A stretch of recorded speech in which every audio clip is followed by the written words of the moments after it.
Ella es Flor Najarro, dice que es la primera vez que deja a su familia por viajar a otro país, pero está consciente que la oportunidad que le ha brindado el gobierno del presidente Nayib Bukele por medio del programa Migración Laboral es única y la aprovechará al máximo en Canadá, país al que viaja por 2 años. Siento un montón de cosas, vea, porque no me gustan las despedidas, pero me siento feliz porque es una gran oportunidad realmente. Me siento triste, pero a la vez feliz, porque nunca me imaginé que estos programas eran reales. Ella es una niña muy soñadora, muy estudiosa, que yo pienso que va a traer mucha experiencia y va a llevar buenas nuevas del Salvador.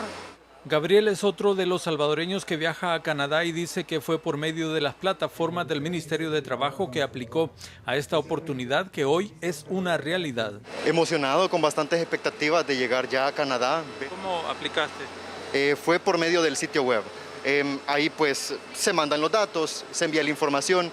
Es básicamente como una aplicación, es un formulario que se envía y pues así fue como aplicamos. El programa Migración Laboral es impulsado por el gobierno para que salvadoreños que deseen migrar lo hagan de forma regular, ordenada y segura a países donde se identifican otras oportunidades de empleo. En este caso, este sería el cuarto contingente que viaja a Canadá. 14 ya lo han hecho a Estados Unidos. Nos sentimos satisfechos y orgullosos de poder trabajar articuladamente para este beneficio. Precisamente el ministro de Trabajo, Rolando Castro, se encuentra en Italia explorando otras posibilidades en mercados laborales en Europa. Alex Landaverde, Noticiero El Salvador. Y también a partir del 13 de junio, estudiantes pasantes de la Universidad de Ozarks de Estados Unidos van a permanecer 8 semanas en El Salvador para poner en práctica los conocimientos adquiridos en diferentes áreas en la Administración Nacional de Acueductos y Alcantarillados, ANDA. Laura es estudiante de último año de Ciencias Ambientales en la Universidad de Ozarks. Forma parte de los 13 estudiantes que estarán en el país por 2 meses bajo el programa de pasantías internacionales. Ganó la beca Walton en 2019 y desde Panamá viajó a Estados Unidos para formarse en el área ambiental. Y en mi área pues es importante que se sepa poder como dar a reducir el uso de la energía para la producción del agua en El Salvador, ya que eso contribuiría a reducir como los efectos del cambio climático y la producción de los efectos de gases de efecto invernadero, así que me parece súper bien la oportunidad. El guatemalteco Josué está a punto de ser biólogo, pero antes deberá realizar su pasantía en ANDA, oportunidad que obtuvo gracias a la firma de cooperación que por primera vez existe entre la Agencia de El Salvador para la Cooperación Internacional ESCO y la Autónoma. Creo que es una oportunidad muy única. La verdad no me esperaba el poder estar en El Salvador en una pasantía y mucho menos en una organización y una institución tan importante como lo es ANDA para El Salvador. Entonces creo que va a ser una experiencia única. El plus de esta ventana de oportunidades que abre ANDA es que también estudiantes salvadoreños realizarán sus prácticas universitarias en la institución. Y creo de que una institución gubernamental nos esté abriendo las puertas de su institución para aprender y para también nosotros dar a conocer lo que estamos estudiando allá. Es algo que no se había visto antes. Estos esfuerzos se realizan con el objetivo de desarrollar capacidades en los jóvenes y contribuir con el salto de calidad dentro de la institución. Ana Yancy Ábrego, Noticiero El Salvador. Las estructuras criminales se habían fortalecido con el pasar de los años y con el fracaso de las acciones en materia de seguridad ejecutadas por pasados gobiernos del FMLN y Arena. Desde 1994, 2 años después de la firma de los acuerdos de paz, la mano criminal empezó a crecer como se muestra en esta línea de tiempo, con una tasa de 138 muertes por cada 100.000 habitantes. Los denominados Plan Mano Dura y Super Mano Dura ejecutados durante los últimos gobiernos de Arena bajo los mandatos de Francisco Flores y Elías Antonio Saca únicamente fortalecieron a las estructuras criminales. Ambos planes no tenían la mínima voluntad de erradicar este fenómeno. En estos 10 años más de 20.000 salvadoreños murieron a manos de pandillas. Con la llegada del gobierno del FMLN de Mauricio Funes y con la denominada tregua entre pandillas, las estructuras seguían cobrando la vida de más personas. En los últimos 10 años de gestión del partido de izquierda hubo un total de 40.525 muertes y en los últimos 20 años la cifra es de 72.789 asesinatos.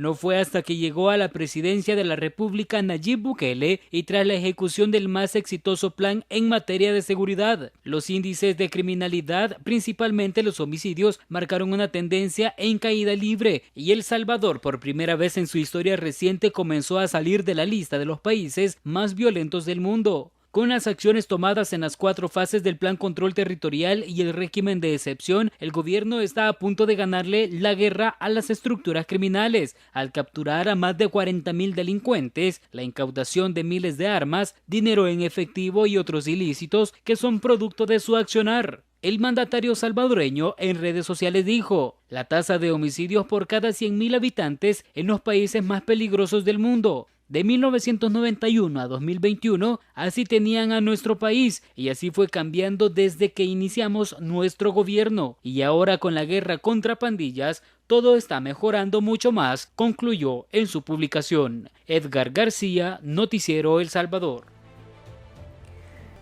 Sino porque se han retirado a reorganizarse para volver. Con esas declaraciones, el exdiputado y militante del Frente Farabundo Martí para la Liberación Nacional, Jorge Shafik Handal, orienta a las pandillas para reorganizarse e intentar volver. Que el tema del combate a la delincuencia tendrá tope.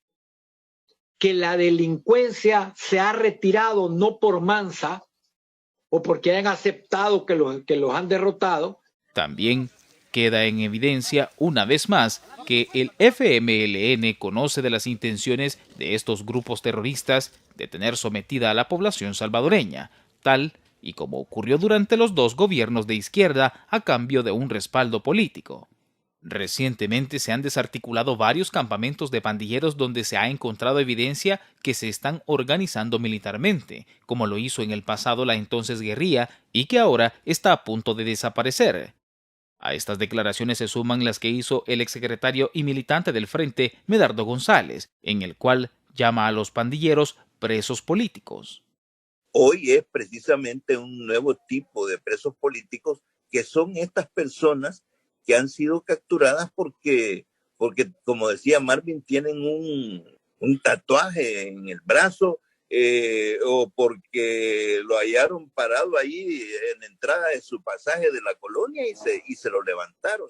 Es de recordar que en la administración del prófugo de la justicia Mauricio Funes se negoció con las pandillas para supuestamente disminuir el índice de homicidios, pero que a la vez se les dotó de armas, celulares, fiestas en penales y se les prometió otorgar cargos públicos a estos delincuentes.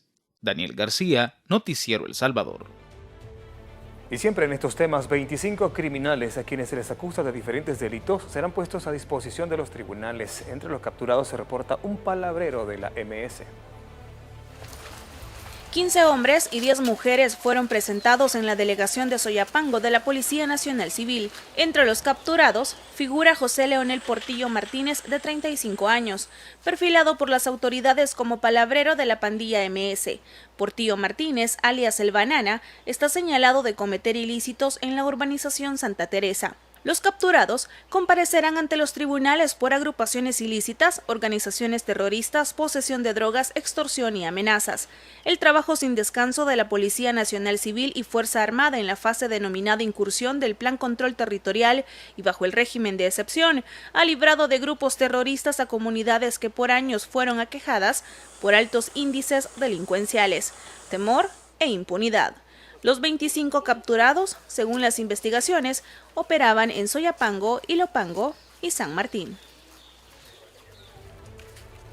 La Policía Nacional Civil junto a la Fuerza Armada siguen realizando operativos en todo el territorio. 2 pandilleros fueron capturados en La Paz. Se trata de Jairo Balmores Arabia, quien ya tiene antecedentes por posesión y tenencia de droga, y Walter Alexander Aguilar, a quien se le incautó un vehículo y 2 celulares con información acerca de cometimiento de delitos. Ambos serán procesados por agrupaciones ilícitas. Mientras que en Cabaña se capturó a Douglas Jonathan Laínez, un peligroso pandillero que posee antecedentes por agrupaciones ilícitas y secuestro. En Cojutepeque, Cuscatlán, se capturó a Óscar Antonio Calles, quien posee antecedentes delictivos por extorsión, robo, resistencia y conducción peligrosa. Este sujeto podría pasar más de 25 años en prisión. En La Libertad se capturó a José Guillermo Escalante, quien según las investigaciones está vinculado a los homicidios de 2 agentes policiales ocurridos en el municipio de San Matías en el año 2015. Será puesto a la orden de la Fiscalía General de la República.